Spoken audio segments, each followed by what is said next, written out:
बिहार में राजनीतिक घटनाक्रम लगातार तेजी से बदल रहा है। खासकर अगर हम एलजेपी की बात करें तो चिराग पासवान के सुर रोजाना बदलते हुए नजर आ रहे हैं। अब शनिवार को उन्होंने कुछ ऐसा बयान दे दिया जो कि इस समय बिहार में चर्चा का विषय बना हुआ है। आपको बता दें कि चिराग पासवान ने कहा है कि राजनीति में वरिष्ठ होने के चलते वो मुख्यमंत्री नीतीश कुमार के पैर तो छुएंगे, लेकिन उनकी गलत नीतियों का विरोध भी करेंगे। यहाँ तक तो बात ठीक थी, उन्होंने तेजस्वी यादव को अपना छोटा भाई कह दिया है। उनके इस बयान के बाद से अब सियासी बाजारों में चर्चा जो है वो इस तरीके से लगाई जाने लगी है कि हो सकता है कि चिराग पासवान आने वाले समय में आरजेडी का दामन थाम ले। हालांकि ऐसा होगा या नहीं ये तो आने वाला वक्त ही बताएगा, लेकिन इस मामले में हम आपको पूरी जानकारी यहां पर दे देते हैं। चिराग पासवान ने शनिवार को एक निजी न्यूज चैनल को दिए इंटरव्यू में कहा कि जब भी मैं नीतीश कुमार से मिलूंगा तो मुझे सीएम के पैर छूने में कोई झिझक नहीं होगी, लेकिन मैं उनकी नीतियों के लिए उनका विरोध करता रहूंगा। उन्होंने कहा कि जिस लोक जनशक्ति पार्टी स्थापना उनके पिता और पूर्व केंद्रीय मंत्री रामविलास पासवान ने की थी, उसमें टूट से उन्हें गहरा दुख हुआ है। चिराग ने कहा कि फिलहाल उनकी पहली प्राथमिकता एलजेपी की आशीर्वाद यात्रा को सफल बनाना है। इसके अलावा उन्होंने ये स्वीकार भी किया है कि बिहार के दो राजनीतिक दिग्गजों लालू प्रसाद यादव और रामविलास पासवान के बीच काफी सौहार्दपूर्ण संबंध थे। उन्होंने कहा है कि रामविलास पासवान यानी कि जो उनके पिता हैं और लालू यादव काफी घनिष्ठ मित्र रहे हैं। मैं और तेजस्वी यादव एक दूसरे को बचपन से ही जानते हैं, हम लोग काफी अच्छे दोस्त हैं। तेजस्वी मेरे छोटे भाई के समान है। बिहार में जब चुनाव का समय आएगा तब पार्टी आरजेडी के साथ गठबंधन को लेकर अंतिम फैसला लेगी। तो जो ये बयान चिराग पासवान ने दिया है वो इस समय सियासी हलकों में गूंज रहा है और हर कोई यही सोच रहा है कि क्या वाकई में चिराग पासवान आरजेडी का दामन थाम लेंगे, क्योंकि इससे पहले भी आरजेडी के कई नेता चिराग पासवान को अपनी पार्टी के साथ गठबंधन करने के लिए कहते रहे हैं। ऐसे में अब ये देखना दिलचस्प रहेगा कि चिराग पासवान इस पर क्या कुछ फैसला लेते हैं। कैमरा पर्सन करण मेहरा के साथ मैं पल्लवी राजपूत, एएनबी न्यूज।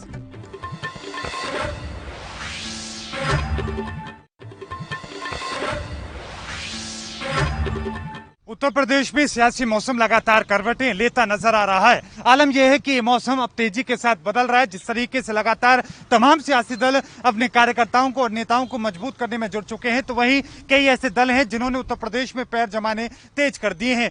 आम आदमी पार्टी के बाद में अब AIMIM चीफ असदुद्दीन ओवैसी ने भी एक बड़ा ऐलान किया है। असदुद्दीन ओवैसी का ऐलान उन्होंने ये किया है कि 100 सीटों पर उत्तर प्रदेश में वो चुनाव लड़ेंगे। विधानसभा चुनावों में 100 सीटों पर उतरेंगे और इसके साथ ही उनका गठबंधन राजभर के साथ रहेगा। अब देखना दिलचस्प होगा कि आखिरकार किस तरह के नतीजे आएंगे, किस तरह का समीकरण बदलेगा। हालांकि ये साफ अभी तक नहीं हो पाया कि कौन सी वो 100 सीटें होंगी, लेकिन ये जरूर है कि इन 100 सीटों पर सीधे तौर पर कांग्रेस, सपा, बसपा को नुकसान होता नजर आएगा, क्योंकि जो सपा और बसपा का एक मूल वोटर माना जाता है वो मुस्लिम बहुल माना जाता है। और ऐसे में कहीं ना कहीं असदुद्दीन ओवैसी के मैदान में उतरने के बाद में 100 सीटों पर सीधे तौर पर ये मुस्लिम वोट बैंक जो है वो सीधा इफेक्ट डालता नजर आएगा। इसका फायदा सीधे तौर पर बीजेपी को कहीं ना कहीं मिल सकता है। तो वहीं देखना दिलचस्प होगा कि 100 सीटों के अलावा भी क्या असदुद्दीन ओवैसी और बाकी सीटों पर भी लड़ने का फैसला लेते हैं या नहीं। लेकिन लगातार जिस तरीके से उत्तर प्रदेश में ये सियासी मौसम करवट ले रहा है, ये जरूर साफ है कि लगातार उत्तर प्रदेश में अपने कार्यकर्ताओं को मजबूती लाने के लिए, जोश भरने के लिए अलग अलग तरह के जो ऐलान है वो पार्टियों के द्वारा किए जा रहे हैं। देखना दिलचस्प होगा कि आखिरकार 2022 के चुनावों में किस तरह के समीकरण बदलते हैं और किस तरह के नतीजे आते हैं। वीडियो जर्नलिस्ट शशिपाल के साथ मोहित चौधरी, एएनबी न्यूज।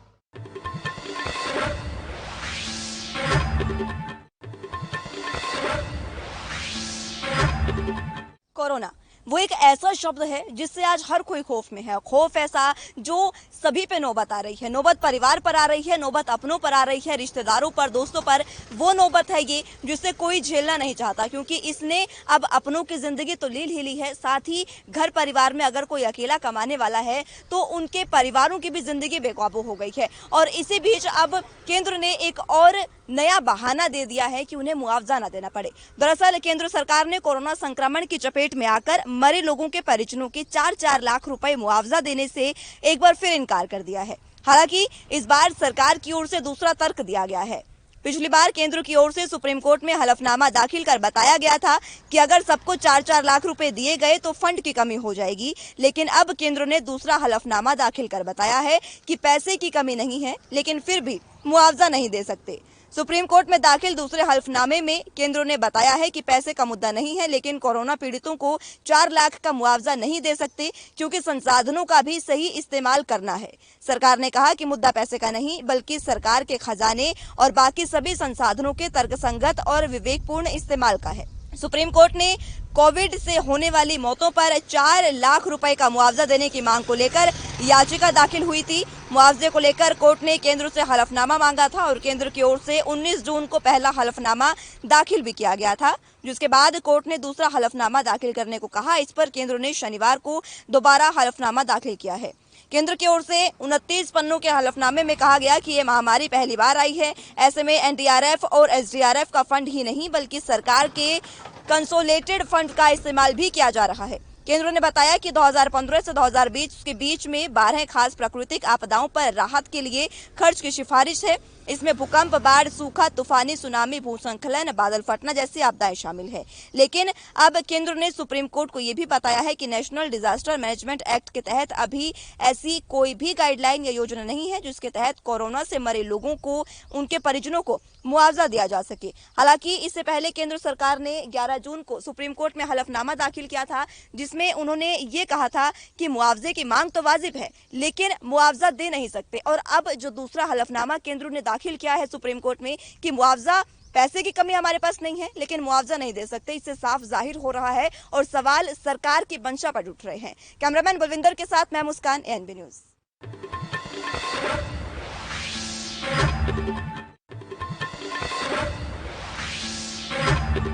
कोरोना महामारी को लेकर हरियाणा सरकार ने एक अहम फैसला लिया है। आपको बता दें कि हरियाणा सरकार ने कोरोना को लेकर अब लॉकडाउन जो है वो 5 जुलाई तक बढ़ा दिया है।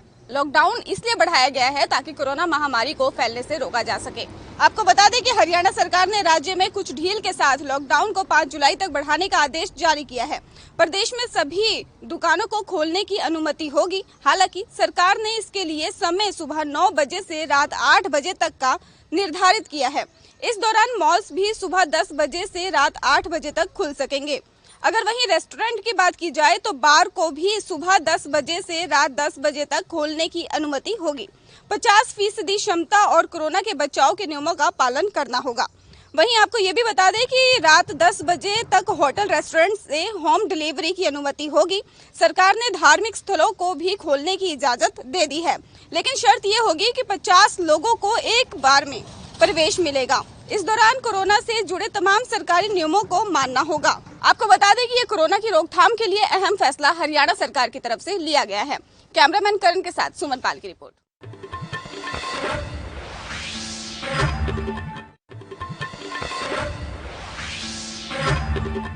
कांग्रेस नेता शत्रुघ्न सिन्हा ने ट्वीट कर दुखी लोगों का एक नया वेरिएंट बताया है। उन्होंने बताया कि दुनिया में 4 तरह के दुखी होते हैं। कोई खुद से दुखी होता है तो कोई दूसरों के दुख से दुखी होता है।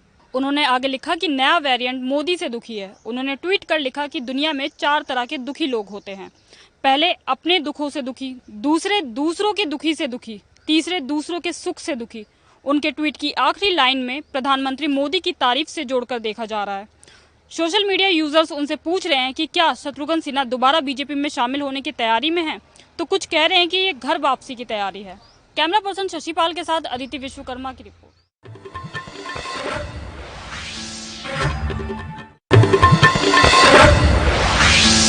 जम्मू के टेक्निकल एयरपोर्ट पर बीती रात 2 धमाके हुए, जिसमें वायुसेना के 2 कर्मी मामूली रूप से जख्मी हुए। हालांकि वायुसेना की एक छत पर धमाके की वजह से सुराख हुआ और दूसरा धमाका वायुसेना के टेक्निकल परिसर में हुआ। हालांकि ज़्यादा नुकसान नहीं हुआ, लेकिन इसके बाद जम्मू और कश्मीर के साथ साथ पंजाब की सीमाओं पर हाई अलर्ट कर दिया गया है। वहीं इस घटना के बाद एनआईए मौके पर पहुंची और सबूत इकट्ठा करना शुरू किए। अधिकारियों को इसकी जानकारी मिलते ही हाई लेवल की मीटिंग जो है वो हुई और उसके बाद वायुसेना के बड़े अधिकारी मौके पर पहुंचे। वहीं जम्मू कश्मीर पुलिस के डीजीपी दिलबाग सिंह का मानना है कि इसके पीछे पाकिस्तान में बैठे आतंकियों के आकाओं का हाथ है और इसमें ड्रोन हमले से इनकार नहीं किया जा सकता है। Ravindra Kumar Shrivastava, ANB news, Jammu.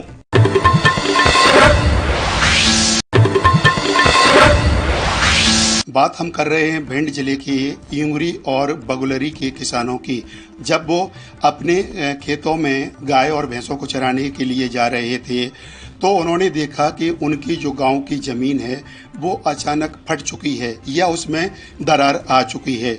जैसे ही चरवाहों के द्वारा गांव को सूचना मिलती है कि उनके गांव की ज़मीन फट गई है, जिसकी लंबाई भी काफ़ी बताई गई है, तो एकाएक देखने के लिए काफ़ी संख्या में ग्रामीण इकट्ठे होते हैं। ऐसे में कोई ग्रामीण उसका वीडियो बनाता है और सोशल मीडिया पर वायरल कर देता है। ग्रामीणों का कहना है कि जो ज़मीन फटने की जो दूरी है वो पहले दिन काफ़ी कम थी और दूसरे दिन और भी बढ़ गई है। कहीं कहीं पर ये इतनी गहराई है कि वो दिखाई भी नहीं देती है, तो नॉर्मल 7, 8, 10 फीट कहीं कहीं देखी गई है। ग्रामीणों का मानना है कि इसकी जो गहराई और चौड़ाई है वो बढ़ती हुई दिख रही है। सोशल मीडिया पर वीडियो वायरल होने के बाद भी शासन प्रशासन की ओर से कोई भी अमला अभी तक नहीं पहुंचा है। जैसे ही ग्रामीणों को ज़मीन फटने की सूचना मिलती है तो पूरे ग्रामीणों में भय का माहौल बन जाता है। ग्रामीणों का कहना है कि जो गाय और भैंसों को चराने के लिए चरवाए जाते हैं तो पशुओं को भी खतरा बना है और वहीं बच्चों को भी खतरा बना है, कहीं इस फटी हुई ज़मीन या दरारों में कोई चला ना जाए। इसी को लेकर ग्रामीण लगातार उस जगह पर, उस पॉइंट पर नज़र बनाए हुए हैं। ग्रामीणों का मानना ये भी है कि आखिरकार ज़मीन फटने की वजह क्या है जो ज़मीन में दरारें आई हैं। ग्रामीणों का कहना है कि जो यूंगरी विद्यालय है उसके थोड़ी ही दूर जो मौजा बगुलरी का लगता है उसमें ये ज़मीन में दरार आई है, जो कि पावई थाना अंतर्गत आता है और अटेर विधानसभा का मामला है। अभी तक वहां शासन प्रशासन का कोई भी अमला नहीं पहुंचा है। ANB न्यूज के लिए कैमरा पर्सन के साथ प्रदीप राजावत, भिंड।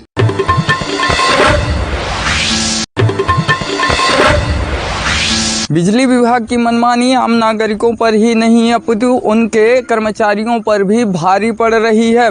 बिजली विभाग के कर्मचारियों का वेतन न आने के कारण बिजली विभाग के कर्मचारी दर ब दर ठोकर खाने के लिए परेशान हो रहे हैं। तो वहीं मध्य प्रदेश के रीवा जिले में आउटसोर्स कर्मचारियों के द्वारा रीवा के अवहिया स्थित कार्यालय में हड़ताल किया गया और शासन प्रशासन से यह मांग की गई कि उनकी मई माह की सैलरी उन्हें दी जाए। आपको बता दें कि बिजली कर्मचारियों की सैलरी 26 जून तक नहीं आई है, मई माह से लेकर 26 जून तक, जबकि कोरोना काल का समय इन दिनों चल रहा था। मई में तो भयंकर कोरोना का कहर देखा जा रहा था और लॉकडाउन लागू था। ऐसे में बिजली विभाग के आउटसोर्स कर्मचारियों ने पूर्णतः सेवा दी सरकार को। बावजूद इसके उनकी सैलरी ना आने के कारण और 26 जून तक उनकी सैलरी ना आने के कारण आउटसोर्स कर्मचारियों के द्वारा हड़ताल की गई और हड़ताल में यह मांग की गई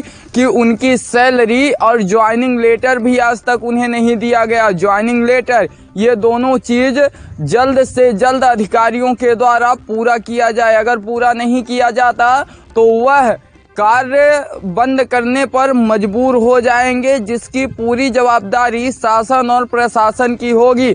यहां तक कि आउटसोर्स कर्मचारियों के अध्यक्ष के द्वारा फांसी लगा लेने की भी बात कही गई और वह फंदा भी लगा लिए थे।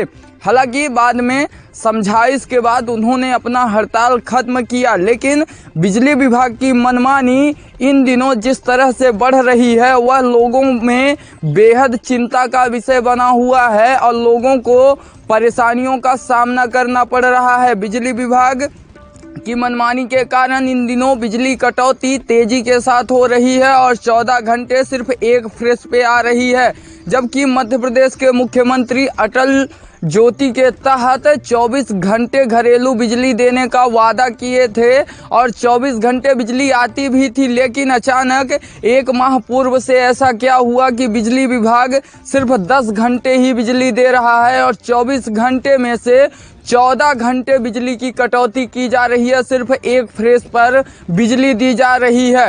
हालांकि बिजली विभाग के एक तरफ कर्मचारी परेशान हैं तो एक तरफ आम नागरिक परेशान हैं। देखना यह दिलचस्प होगा, क्या बिजली विभाग के आउटसोर्स कर्मचारियों का वेतन और ज्वाइनिंग लेटर शासन प्रशासन के द्वारा उपलब्ध कराया जाता है या वो भी आम नागरिकों की तरह दर दर की ठोकर खाने पर मजबूर होते रहेंगे। एएनबी न्यूज के साथ संवाददाता विजय त्रिपाठी, रीवा।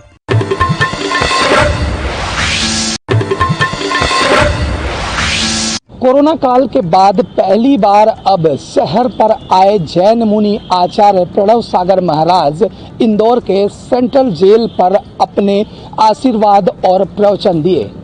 ज्ञात हो कि यह पहला आयोजन है, धार्मिक आयोजन है, जो कि कोरोना काल के बाद अब लॉकडाउन खुलते ही इंदौर के सेंट्रल जेल पर आयोजन किया गया, जिस पर रेल अधीक्षक राकेश भांगरे जी भी उपस्थित रहे और इंदौर आए आचार्य प्रणव सागर महाराज ने जेल में बंद करीब 800 कैदियों को अपने प्रवचन और आशीर्वाद दिए।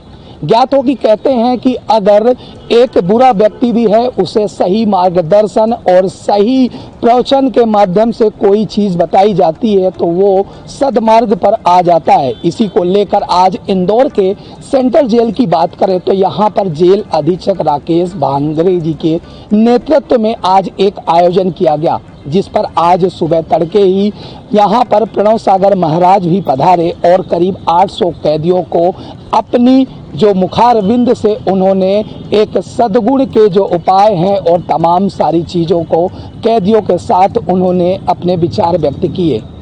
यहाँ पर अगर इंदौर सेंट्रल की जेल की बात करें तो करीब 800 से ज़्यादा कैदी अलग अलग केसों में यहाँ पर बंद हैं, जिसको लेकर आज इंदौर पधारे प्रणव सागर महाराज ने नशा मुक्ति को लेकर भी कैदियों को एक अपना अहम प्रवचन देते हुए आशीर्वाद दिया और लोगों को और कैदियों को नशा छोड़ने को लेकर भी एक प्रेरित किया और एक प्रेरणा दी, जिसको लेकर यहाँ पर कई कैदी उनके प्रवचन सुनने के लिए उपस्थित रहे और तमाम सारी चीज़ों को लेकर प्रणव सागर महाराज ने यहाँ पर उपस्थित होकर तमाम जो व्यवस्थाएं सेंट्रल जेल पर की गई हैं उनका भी निरीक्षण करते हुए जेल अधीक्षक राकेश भांगरे जी की प्रशंसा भी की है। बहरहाल यह पहला धार्मिक आयोजन है जो कि लॉकडाउन खुलते ही इंदौर के सेंट्रल जेल पर ही आयोजन किया गया, जिस पे तमाम करीब 800 कैदियों को सद्गुण पर और अच्छे कर्म के रास्ते पर लाने के लिए कैदियों को इस प्रणव सागर महाराज जी के प्रवचन के माध्यम से आशीर्वाद दिया गया। इंदौर मध्य प्रदेश के लिए वीडियो जर्नलिस्ट अनिल चौधरी के साथ गणेश तिवारी, एएनबी न्यूज़ के लिए।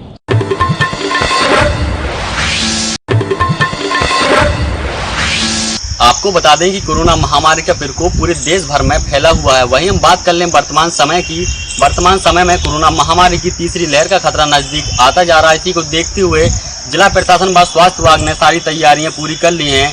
वहीं हम आपको बता दें कि आज सदर विधायक गौरीशंकर वर्मा ने विधायक निधि से एक एम्बुलेंस वाहन स्वास्थ्य विभाग को प्रदान किया है। वहीं जनपद जालौन की जिलाधिकारी प्रियंका निरंजन ने बताया कि आज विधायक निधि से एक स्वास्थ्य विभाग को एम्बुलेंस वाहन प्रदान किया गया। वहीं सदर विधायक गौरीशंकर वर्मा ने बताया कि कोरोना महामारी के काल में लोगों को वाहन न मिलने को लेकर कई लोगों ने जाने गंवाई। विधायक ने अपनी विधायक निधि से एक शव वाहन जो है वो जिला अस्पताल को दिया है। कोविड के समय में शव वाहन की कमी जिला प्रशासन के सामने आई थी। इसी को देखते हुए माननीय सदर विधायक महोदय द्वारा एक बैंक जो है वो शव वाहन दिया गया है ताकि लोगों को किसी प्रकार की असुविधा का सामना न हो। इसके अलावा मैम एक किटें बांटी गई हैं, तो उन किटों को देने का क्या उद्देश्य और किनको इससे लाभ मिलेगा?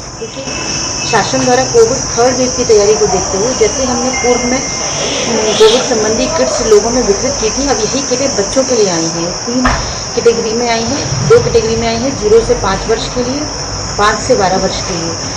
तो उसमें जो दवाएं दी जा रही हैं उसी के अनुसार किट्स बना के निगरानी समितियों और आशाओं को दी जा रही हैं। यदि ग्रामीण क्षेत्रों में इस प्रकार की कोई केसेस देखने को मिले तो तुरंत उन्हें दवाएं उपलब्ध करें। इसी को देखते हुए आज विधायक निधि से एक एम्बुलेंस वाहन स्वास्थ्य विभाग को प्रदान किया गया। ANB news Mayank Rajput, Jalaun.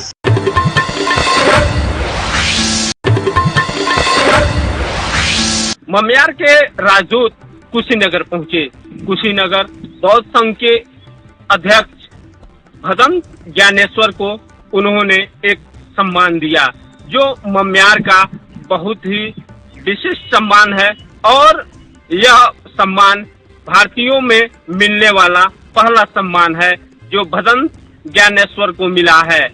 ध्वजा रथा महागुरु का सम्मान दिया गया। कार्यक्रम के दौरान यहाँ विधायक रजनीकांत मणि सहित तमाम लोग मौजूद रहे। वहाँ इनको सम्मान दिया गया। कोरोना वायरस के चलते यह सम्मान मम्यार में नहीं दिया जा सका। भारत के कुशीनगर में पहुंच राजदूत ने यह उपाधि उनको समर्पित की। कैमरामैन ईश्वर चंद के साथ गोविंद पटेल, ANB न्यूज, कुशीनगर।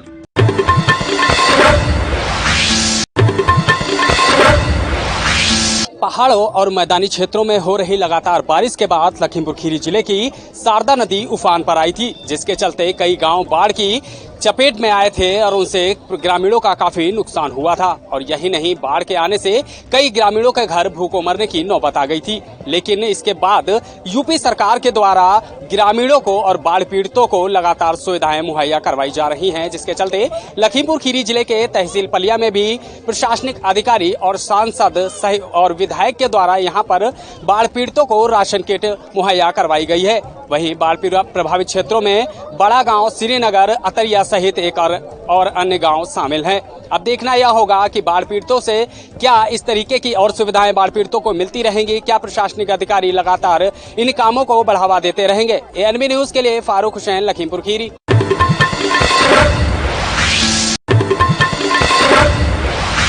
मिर्जापुर जनपद के मां विंध्यवासिनी के विंध्य कॉरिडोर का कार्य प्रगति पे होने के कारण लगभग सैकड़ों दुकान और मकानों का मलबा बिखरा पड़ा होने से दर्शनार्थियों एवं आम लोगों के लिए मुसीबत बना हुआ है।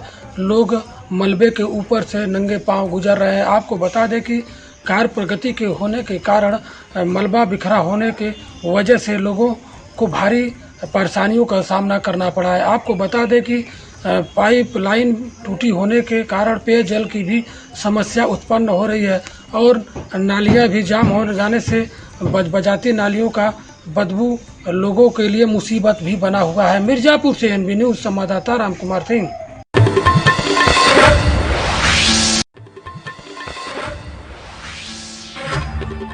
विधानसभा के विकास के लिए सतत प्रयास करने वाले कोलारस के विधायक वीरेंद्र रघुवंशी के अथक प्रयासों से कल ऑक्सीजन प्लांट का भूमि पूजन किया गया। आपको बता दें कि कोरोना काल के दौरान ऑक्सीजन को लेकर जो हालात पैदा हुए थे, कई लोगों को ऑक्सीजन की कमी के कारण अपनी जान भी गंवाना पड़ी थी। आगे कोरोना की संभावित तीसरी लहर के खतरे को देखते हुए आगे ऑक्सीजन की कमी ना हो, इसके चलते कोलारस के विधायक वीरेंद्र रघुवंशी के अथक प्रयासों से कल कोलारस सामुदायिक भवन में ऑक्सीजन प्लांट का भूमि पूजन किया गया। इस संबंध में वीरेंद्र रघुवंशी ने बताया कि इस ऑक्सीजन प्लांट को लगभग 1 माह में पूरा कर लिया जाएगा। निश्चित रूप से कोरोना काल में ऑक्सीजन की कमी रही, क्योंकि यह संक्रमण रेगुलर डिमांड से कई गुना ज़्यादा ऑक्सीजन की मांग इस कोरोना संक्रमण में आई थी। फिर भी हमारे शीर्ष नेतृत्व ने बहुत शीघ्रता से ऑक्सीजन की उपलब्धता कराई, लेकिन ईश्वर न करे तीसरी लहर आए या संक्रमण फिर आए, और अगर आता है तो तैयारियां तो प्रशासन को करना होती हैं। उसी क्रम में माननीय मोदी जी, माननीय शिवराज जी और हम सब जनप्रतिनिधि इस बात को लेकर के प्रगतिशील है, सक्रिय है कि सभी जिलों में, सभी तहसीलों पर ऑक्सीजन प्लांट लग जाएं, ताकि अगर भविष्य में संक्रमण फिर आता है तो हम उससे निपटने में सक्षम रहें। जब ये प्लांट पूर्णतः बन के तैयार हो जाएगा तो कोलारस ऑक्सीजन को लेकर पूरी तरह आत्मनिर्भर हो जाएगा। कैमरामैन रिजवान के साथ ANB न्यूज़ के लिए जकी खान की रिपोर्ट।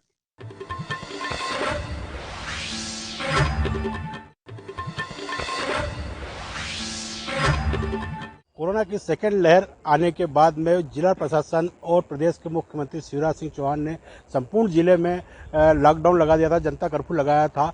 और लेकिन उज्जैन जिले में अब लगातार 3-4 दिनों से 0 मामले आने के बाद में शनिवार से लेकर सोमवार तक का जो लॉकडाउन लगता था वो अब खोल दिया गया है। हम आपको यह बता दें कि आज संडे के दिन लॉकडाउन नहीं होने के कारण भी जनता इतनी अवेयरनेस हो गई है कि घरों से नहीं निकली है। शहर में दुकानें जरूर खुली हैं, लेकिन रोज़ की अपेक्षा यहाँ पर आपको देखने में आ रहा होगा कि रोज़ की अपेक्षा यहाँ पे भीड़ नहीं है, लोग नहीं निकले घरों से, लोग अपने घरों में ही हैं। और आज छुट्टी का दिन भी रहता है, जिससे दुकानदारों को एक उम्मीद थी कि आज के दिन जनता या आम लोग बाज़ार में आएंगे और ख़रीदारी करेंगे। देखिए, वैसे तो सरकार का बहुत अच्छा निर्णय था कि दुकानें पूरा संडे को पूरा मार्केट खोल दिया गया, लेकिन ये निर्णय सरकार को बहुत पहले ले लेना चाहिए। मतलब सुबह के टाइम पे ले तो ज़्यादा अच्छा था, लेकिन शायद निर्णय आते आते रात हो गई और किसी को भी पता ही नहीं है, पूरा मार्केट सुनसान पड़ा है। मेरी जैसे ऑटो पार्ट्स की दुकान है, आप देख रहे हैं एक भी मैकेनिक चालू नहीं, क्योंकि बहुत सारे लोगों को तो अभी पता ही नहीं है कि लॉकडाउन हटा दिया गया संडे का। ये निर्णय पहले ले लिया जाता तो अच्छा था, तो लोगों को पता चलता, थोड़ा हमको भी फर्क पड़ता। बहुत अच्छा निर्णय है, वैसे जनहित में लिया गया निर्णय है, बहुत बहुत धन्यवाद उसके लिए सरकार का। लेकिन लॉकडाउन खुलने के बाद में भी आम लोग बाज़ार में नहीं निकले। आम लोग बहुत ज़रूरी रूप से अवेयरनेस हो चुके हैं। वो जानते हैं कि बाज़ार में रोज़ भीड़ लगाना अच्छी बात नहीं है, कोरोना उससे फैल सकता है, तीसरी लहर आ सकती है। उसी को लेकर आम जनता घर बैठी हुई है और जिन दुकानदारों ने आज रविवार के दिन दुकानें खोली हैं वो मायूस नज़र आ रहे हैं। उज्जैन से विजेंद्र यादव, ANB न्यूज़ के लिए।